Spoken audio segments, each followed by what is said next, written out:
Assalamualaikum warahmatullahi wabarakatuh. Halo teman-teman semuanya.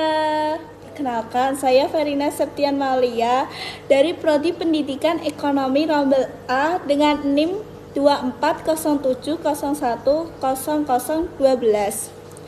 Oke teman-teman, di video kali ini saya akan membahas materi yang ada di mata kuliah Sejarah Pemikiran Ekonomi tentang konsep filosofi ekonomi Adam Smith dan lahirnya ekonomi klasik. Siapa sih yang nggak tahu Adam Smith? John Adam Smith atau yang sebagai kita kenal Adam Smith adalah ahli ekonomi klasik dan beliau adalah salah satu pelopor ekonomi kapitalisme. Adam Smith hidup pada abad ke-18 di masa yang disebut abad pencerahan di Eropa, khususnya di Skotlandia. Pada masa itu terjadi perubahan besar dalam cara manusia berpikir tentang politik, masyarakat, dan ekonomi. Masyarakat mulai bergerak dari sistem feodalisme menuju kapitalisme dan perdagangan bebas, sehingga muncul pemikiran baru yang menekankan pentingnya kebebasan individu dan efisiensi pasar dalam mengelola kegiatan ekonomi.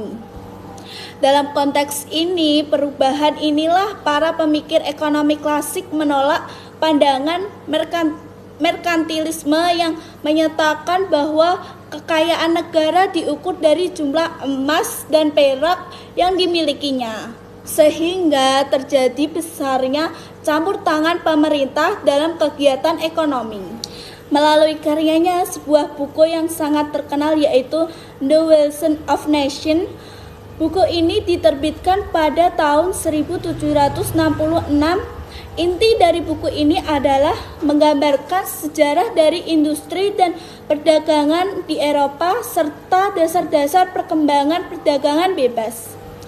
Melalui The Wealth of Nations, Adam Smith secara resmi melahirkan ilmu ekonomi klasik yang kemudian menjadi fondasi utama bagi pemikir ekonomi hingga berkembangnya berbagai teori-teori ekonomi modern pada abad berikutnya.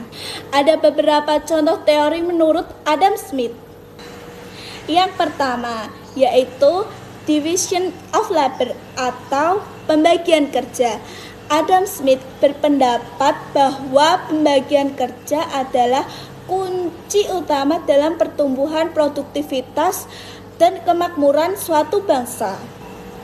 Produktivitas meningkatkan saat pekerjaan dibagi menjadi tugas-tugas kecil dan dilakukan oleh individu-individu yang berbeda. Ini dapat mempercepat produksi dan menurunkan biaya. Contohnya, dalam pabrik mobil ada pekerjaan khusus memasang ban dan yang khusus merakit mesin dan ada juga yang khusus mengecat mobil. Dengan spesialisasi ini, produksi mobil bisa lebih cepat dan efisien. Yang kedua, ada invisible hand atau tangan tak terlihat. Adam Smith menyebutnya dengan metafora atau tangan tak terlihat. Teori ini mencuri perhatian dunia yang akan menggencarkan pasar menuju mekanisme alami untuk menyeimbangkan permintaan dan penawaran tanpa perlu campur tangan dari pihak luar. Seperti contohnya, jika ada kekurangan masker kesehatan, harga masker semakin naik. Ini mendorong lebih banyak produsen untuk membuat masker. Dan pada akhirnya, stok masker menjadi cukup tanpa perlu perintah dan permintaan.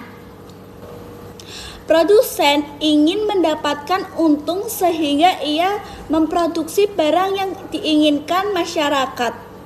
Harga dan jumlah barang yang akan menyesuaikan secara alami, tanpa perlu campur tangan pemerintah. Yang ketiga ada free market atau pasar bebas. Smith berpendapat bahwa ekonomi akan lebih efisien jika pasar dibiarkan bebas tanpa perlu banyak investasi pemerintah. Persaingan akan membuat harga tanpa adil dan kualitas barang menjadi meningkat.